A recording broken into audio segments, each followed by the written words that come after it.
Another interview here on FTA Sport. Delighted to be joined, as always, by head coach Jamie Elson after a 4-1 Pitbulls win. And Jamie, we joked about it last week. You're getting closer to 60 minutes. Maybe you got a bit messy there at the end. Maybe the shutout was a little bit of heartbreak. But in terms of game management, in terms of staying patient and breaking open a very resilient team, I thought the Pitbulls did a decent job tonight. Yeah, I think so. It kind of got scrappy, but I think Oxford did a good job, and I think since we've seen them last, I think they've kind of solidified. I think they've kind of worked at their game a little bit. I think they had a pretty clear plan. It's tough, we're a whole line deeper than them tonight, so missing their top scorer, so it's tough. I think they came in with a plan to keep the game defensive and keep it tight, and for obviously 30 odd minutes they did exactly that, and they kind of made it really tough to get the middle of the ice, and they stayed pretty deep and tight to the goal, and so sort of 30 odd minutes, it was a real tough battle there, but I think we just stayed the course, and the message to the guys was just keep doing what we're doing, it's going to pay off, and we got there in the end. As soon as the first one goes in, it kind of opens up some, I wouldn't say the floodgates, but it kind of just gives the guys the confidence to keep going, but we're getting there performance-wise. I think we just on the whole, we controlled the game pretty well tonight, and just disappointing that we kind of switch off right at the end and break the shutout. Yeah, that was, as I say, a little bit of heartbreak. We've spoken a lot about the top six forwards this year. Let's talk about the bottom six. All right, you had a centre rotating in with Hargreaves and Carter Lloyd, but those two were great. Hein Pitcher, Moody, Coleman. Those bottom six forwards tonight made a lot happen.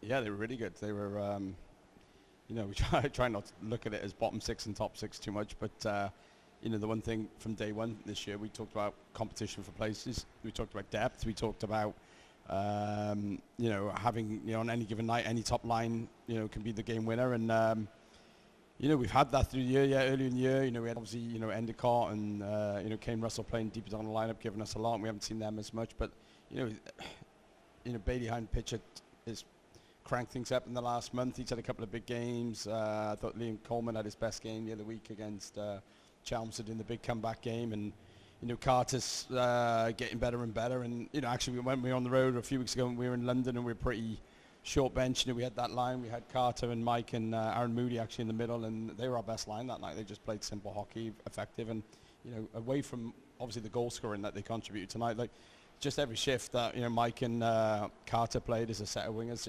just played the right way. They're in the right end of the ice offensively and playing a very simple game, but managing the puck and low risk, and you play that way and eventually you get your rewards. And then when they had the chance, they took him. And, to be fair to Carter, he's slowly getting better and better, and he's hungry to get more minutes and more responsibility. And that's great. We want guys feeling a little bit of pressure at this end of the year that someone's going to take ice time if they don't play.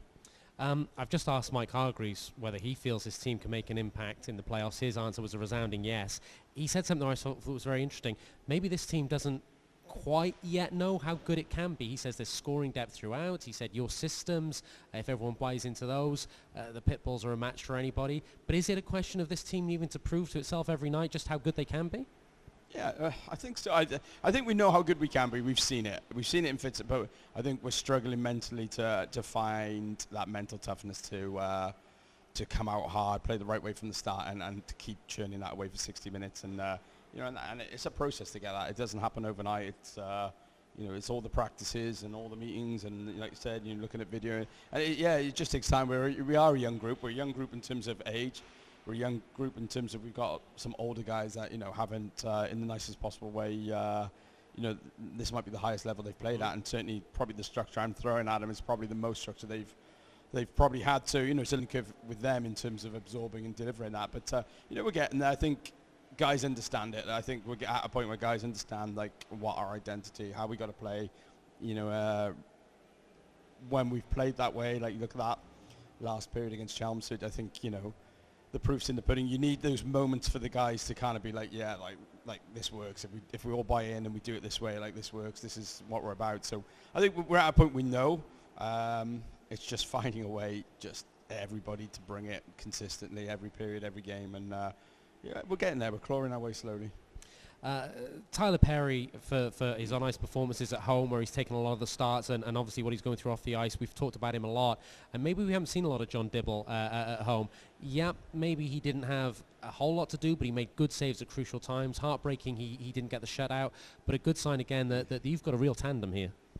Yeah, I think we've had a tandem all along. It's obviously John's kind of been, he got married, he missed the game, he's been on honeymoon, and Tyler, we've been, we've had to ride Tyler a little bit lately. Obviously, we weren't expecting to have him, and with the delay to his situation, it's kind of aided us for now, and he's obviously happy to be around longer. But there was times earlier in the year, Tyler missed 5-6 weeks over Christmas with a concussion, and then the Christmas break where we rode John for a good 5-6 game stretch. So the plan always was to come into this year and have two goalies really competing, and on any given night we can give either the nod. And I think the message I've said to those guys and in front of the group is I don't think there's been any night where we've kind of stood there and said we were let down by the goalies tonight. It's probably been the opposite. We've had meetings and talks in there where we've said, wow, these guys have kept us in a game or won us a game tonight. So yeah, they've been outstanding. Do you know what? They're two great guys. They're really popular in the room. They epitomise everything we're about this year. You saw it a few weeks ago when we thought it was Tyler's last game, the emotion on the ice for the guys, and likewise the guy who jacked for John to get the win, and they regretted that we didn't get him the shout out tonight. When you were with the Devils in the Elite League, and I used to interview you, always just talk about Kirkcaldy and Fife being the hardest place to go. I guess in this level, a Sunday night in Victor is probably the hardest place to go. Your thoughts ahead of tomorrow night? Yeah, there's a couple of tough bands in this division.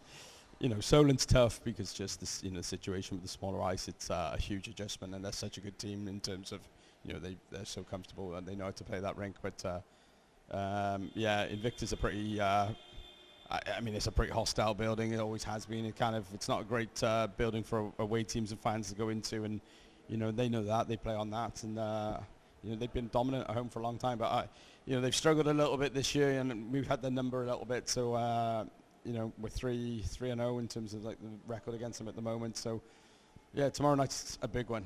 We keep saying now it's a big one, but every game now we are really talking about this being our playoff run now, because we're pushing for seeding, and then that rolls straight into the playoffs. So it's a must-win game. We're on a 3-game win streak, and we're pretty confident that we want to go and make that forward tomorrow. And just finally, Jamie, talk about a football manager. You earn your place in training, and you earn the right to keep your shirt. In hockey, going into the playoffs, yeah, it's deep in the season. You know your systems. You know what the players can do. But is there still time for players to make a mark on you? There's still time for guys to change your thinking of their roles. Is this still a big couple of weekends for these guys ready before the playoffs kick in? Absolutely, yeah, absolutely. There's no room for complacency, and that's been a message this week. It's we can't take the foot off the gas. We've had a little bit of a blip late Feb, early March. Our schedule was tough. We knew it was probably going to be the toughest stretch, and we lose those couple of games, and we kind of maybe lose a little bit of confidence, but we're working our way back into some form, and it's whoever's strong on a night, like tonight's a perfect example. We throw Mike, who's obviously been a D-man for a long time up front, and for large spells, like him and Carter were our best two forwards. Mm-hmm. So they were the same in London. So, on any given night, it's if somebody's going, they're going to get rewarded with game time, and we rewarded those guys with more time as we went along. Same with the power play. Power play was a bit frustrating tonight. We kind of felt like we kind of been buying our way back in, and we kind of lost our, lost our shape and our belief tonight a little bit. So, we won't be looking at that, but a couple of weeks ago when we were trying to reinvent the power play, we kind of went back to square one and kind of said, look, all the places are back up for grabs. It's, you want it, you come and grab it with two hands, and that'll be the message again, because our penalty kill's been excellent on the whole, and we've got some cool guys who kind of earned those spots. But yeah, roster spots and special team spots coming into last stretch. It's the informed guys and the guys playing it well are going to get the minutes. Well, we wish you luck in Invicta tomorrow. We'll see you for the last regular season game next Saturday. But congratulations on the victory tonight, and thanks for joining us. Thank you.